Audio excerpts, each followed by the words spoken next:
Rejoignez Benoît Dutrisac en temps réel par courriel. Dutrisac@commercialcube.radio.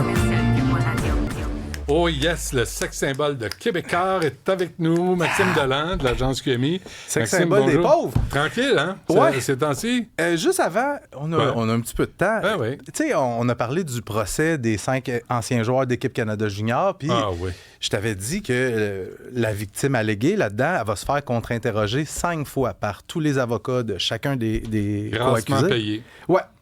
Puis hier, je t'avais donné une déclaration que l'avocat de Michael McLeod avait dit. Puis il commence tout le temps, tu sais, je vous suggère que... Et là, c'est l'avocate de Carter Hart, qui est un des co-accusés, qui a pris la parole ce matin. Puis je te donne juste le ton, là, tu sais, elle a demandé à la victime alléguée. Je suggère que si vous êtes réticente à admettre que vous avez participé activement, comprendre aux tripes de cul, c'est parce que cela mettrait fin à votre relation. Parce qu'elle a un chum, puis le soir des événements, elle l'avait trompé, des choses qui arrivent. Mais ça te donne-tu? Tu sais, ça te donne le ton, hein? Et puis là, ils sont en train, tu sais, parce que j'essaie de me tenir au courant, de voir en temps réel ce qui se passe là-bas. Je pense qu'ils sont en train comme de réussir, d'y mettre le nez dans ces contradictions-là. Moins une petite contradiction. Tu sais, comme... Elle était bien chaude. Puis là, elle demandait... ils l'ont questionné. Étiez-vous au courant que au bar où vous êtes allé, les shooters que vous avez bu, y avait-tu réellement un once d'alcool dedans? Est-ce que ça se pourrait qu'il y en avait un petit peu moins? Si je vous disais qu'il y en avait juste un demi-once, qu'est-ce que vous diriez? Calvin, c'était maudit. Puis après, t'as des gens qui sont victimes d'agressions sexuelles, puis là, tu vas lui demander, dans la pièce où vous étiez, la couleur des rideaux. Hey, ça fait 8 ans. Ça se peut-tu? Je m'en souvienne pas. C'est que on va continuer à suivre ça. Je vais t'en glisser un mot une fois de temps en temps. Oui, fais-toi plaisir. 2 Ontariens arrêtés pour un meurtre à Laval. Un meurtre qui a été commis début décembre 2023. Ce soir-là, il y a Marc Issa El-Khoury. Il participe à une soirée d'anniversaire pour la fille d'un de ses amis. À un moment donné, il sort à l'extérieur. Il y a un gars cagoulé qui arrive. Paf, paf, paf. On l'abat. On prend la fuite. 2 heures plus tard, il y a un véhicule incendié à Montréal qui est retrouvé, qui serait relié au meurtre commis un petit peu plus tôt. Ça porte la signature du crime organisé. Ça fait 17 mois que les enquêteurs travaillent, qui se cassent le cul pour essayer de trouver les 2 suspects. Ben, ils les ont trouvés ce matin. Bravo. On a procédé à leur arrestation. Le premier suspect, il s'appelle Miwael Tesfit Betsumlak. Demande-moi pas de le répéter. Il y a 20 ans, il était arrêté à Kitchener, en Ontario. Deuxième suspect. Les policiers n'ont pas été bien loin pour l'arrêter. Il a été arrêté à la prison de Donnacona. Il s'appelle Hamza Hamoud Ali. Il a 23 ans. Il était détenu parce qu'il a été arrêté l'année passée pour possession d'armes. Fait que, il a été condamné en mars dernier à 6 mois de prison. Donc, il était détenu là. Les 2 vont comparaître aujourd'hui sous la pire accusation du code criminel, meurtre prémédité. La question qu'on se pose maintenant, c'est pourquoi est-ce que Marc Issa El-Khoury a été assassiné? Marc Issa El-Khoury, quelques mois avant son meurtre, a été acquitté du meurtre d'un Hells Angels en Ontario. Il y avait eu 4 suspects qui avaient été arrêtés pour ce meurtre-là et Marc Issa El-Khoury était le seul qui avait été acquitté. Alors, est-ce que ça a un lien? Tout est dans tout. Ouais, qu'est-ce que t'en penses? Toi qui as le nez fin, perspicace. Ouais, ça sent la vengeance, mais regarde. Oui. Bon, non criminellement responsable encore d'avoir abandonné son bébé dans la rue. Oui, mais cette histoire-là avait fait beaucoup réagir en début d'année. On est le 1er janvier à Trois-Rivières. Il y a une sans-abri de 38 ans qui accouche en pleine rue d'un bébé prématuré de 30 semaines. Selon ce qu'elle a raconté plus tard, elle dit qu'elle savait même pas qu'elle était enceinte. D'ailleurs, quelques mois plus tôt, elle était allée 2 fois à l'hôpital. Puis elle avait dit, moi, comme une bosse dans le ventre, mais il y a personne à l'hôpital qui avait jugé bon lui faire passer un test de grossesse. Incroyable. Fait qu'elle était retournée dans la rue. C'est une femme, c'est une itinérante. Donc, elle a accouché en plein hiver, en pleine rue, et sachant pas trop quoi faire, elle a recouvert le bébé avec des feuilles mortes qu'elle trouvait autour. C'est des passants qui passaient par là qui ont récupéré le bébé, qui est toujours en vie au moment où on se parle. Elle avait été arrêtée. Là, elle vient d'être reconnue non criminellement responsable pour cause de troubles mentaux. On a établi qu'elle était schizophrène, qu'elle souffre de troubles psychiatriques sévères et qu'elle était en psychose au moment des faits.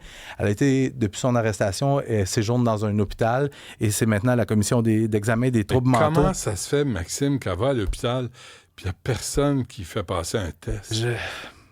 C'est une méchante bonne question. Comment ça se fait? Puis elle a des problèmes de santé mentale, c'est bien clair. Elle dit qu'elle a une bosse sur le ventre, il me semble 1+1, mais regarde. Mais je veux juste te rappeler en terminant qu'au Québec, on est de loin les chefs de file en matière de verdict de non-responsabilité criminelle au Canada. Ouais. Accusé d'avoir tenté de tuer sa voisine. Il plaide l'intoxication pour éviter une condamnation. C'est mon collègue Pierre-Paul Biron à Québec qui nous sort cette histoire-là. C'est un procès, le procès de Roger Bergeron qui se déroule présentement au Palais de justice de Québec. Lui est accusé de tentative de meurtre sur sa voisine de 82 ans. Il aurait sévèrement battu cette femme-là en 2023 parce qu'il trouvait qu'elle faisait trop de bruit. Parce que la madame de 82 ans, il n'y a pas d'âge pour jouer de la musique, elle avait décidé d'apprendre la guitare. Puis M. Bergeron trouvait qu'elle jouait de la guitare dans son appart trop tard. Qu'est-ce qu'il a décidé de faire? À un moment donné, il a littéralement pété les plombs. Il est allé chez sa voisine, il l'a battu, il l'a laissé pour mort. Il a été arrêté. Et là, maintenant, c'est son procès. L'avocat de M. Bergeron souhaite que son client soit acquitté du chef de tentative de meurtre parce que il avait consommé trop d'alcool. Il avait consommé trop d'alcool. Puis l'avocat, il dit, regardez, mon client, c'est un petit monsieur chétif quand même. C'est pas... il n'a pas l'air d'une grosse menace. Mais il a quand même fait ce qu'il a fait. Sacré une volée une madame de 82 ans. Oui, puis selon l'avocat de la défense, l'intoxication excessive de Roger Bergeron devrait soulever un doute raisonnable dans la tête du juge quant aux intentions réelles de son client. Parce que ce soir-là, Roger Bergeron, il avait bu plusieurs bières et 3 grands verres de brandy. Tu sais quoi? Moi, je lance un appel là, à tous les criminels. Si vous voulez commettre un vol, un hold-up ou toutes sortes de crimes odieux, prenez beaucoup d'alcool avant. Juste assez pour être fonctionnel, mais juste assez aussi, bien gorlot. Ouais. Puis là, après, tu te fais pogner puis tu te dis, monsieur le juge, j'étais trop chaud pour savoir ce que je faisais. C'est fou, pareil. Mais en même temps, est-ce que c'est... Tu sais, l'avocat de la défense, je pense qu'il joue ses cartes. Est-ce que... Mais personne ne l'a forcé à boire, non, c'est ça, mais là, il n'y a rien qui dit que le juge va dire hey, « vous avez bien raison, puis je l'acquitte ». Tiens-nous au courant. Oui. Hein? Parce que la façon où ça se passe, ça se peut qu'on dise « Monsieur Bergeron ». Ce serait malade, champ gauche, non criminellement responsable. Quel vous avez bu au juste? 3 verres de brandy, je te l'ai dit. Quelle marque? Prenez-en du bon. La pas chère. La pas chère, c'est ça, ça donne mal à la tête. Monsieur Bergeron, faites pas ça. Faites-vous aller voir Mme Chose, 82 ans. Elle, est-ce qu'elle a survécu? Oui. Dans quel état? C'est ça, je le sais pas. Je suis pas en mesure de te le dire, mais quand t'as 82 ans puis tu te fais battre puis t'es laissé pour morte, habituellement, t'as quelques séquelles. Je pas faire d'âgisme, là, mais... C'est sur le bord de mourir, c'est parce que t'es magané. Ouais. Fait que, okay. Je vais te tenir au courant, Benoît. Je t'apporte ton 60$ demain, je te le promets. À ceux qui nous écoutent, Benoît sera notre 6e frappeur dans la Ligue de balle molle des médias. Benoît, il m'a dit qu'elle allait venir. Oui, je vais y aller. T'as déjà mal partout, on n'a même pas commencé. Non, j'ai mieux. Mon plus vieux m'a trouvé un chiro magique. Puis j'ai plus mal au dos, je suis bien, là. Puis ce qui est le fun, c'est que tu seras pas le plus vieux de l'équipe. Mais juste frappeur, on joue au champ aussi.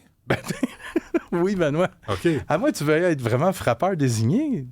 Ouais, ça. Non, je ne vais pas là en touriste. Je vais là pour jouer pour le vrai. Oui. Sacrément, qu'est-ce que c'est ça? J'ai hâte de voir. Pas en fauteuil roulant. À mon premier circuit, je veux que tu en parles en ondes. Ton premier circuit? À mon premier match, ça sera le premier circuit. Écoute, je ne sais pas, je vais être en ondes à l'automne. Ah? Parce que... non, mais on ne le sait pas. Confirme-le donc. Ben oui. Non, je le confirme pas. On va être de retour ensemble. Je ne sais pas. Je ne peux pas le confirmer. Si tu fais un coup de circuit avant le 13 juin, je vais le dire. Ah, ben oui, c'est ça. Après le 13 juin, moi, je suis pas là. Premier match le 24 mai, Benoît. Tu m'as dit le 17? T'as peut-être raison. C'est rassurant, tabarouette. Mais mettre de l'ordre, moi, dans cette équipe-là. Bande de tout nu, bande de tout gauche. On va passer par là. Bon. C'est ça? Ouais, attends un peu, je peux aller. Vérifie donc. Ouais, c'est ça. Non, c'est ça, j'ai vérifié hier. J'ai mis... C'est à l'ordre. J'ai vu que tu avais lu mon message, mais rien répondu, comme d'habitude. Tu t'attendais à une réponse? C'est que tes réponses, c'est tout le temps un mot. Good. Aïe aïe. LOL. Ou des fois, c'est un mot sacré, là. Calvaire. Puis, c'est passé? Parfait. Bon, merci. On se reparle demain. Salut.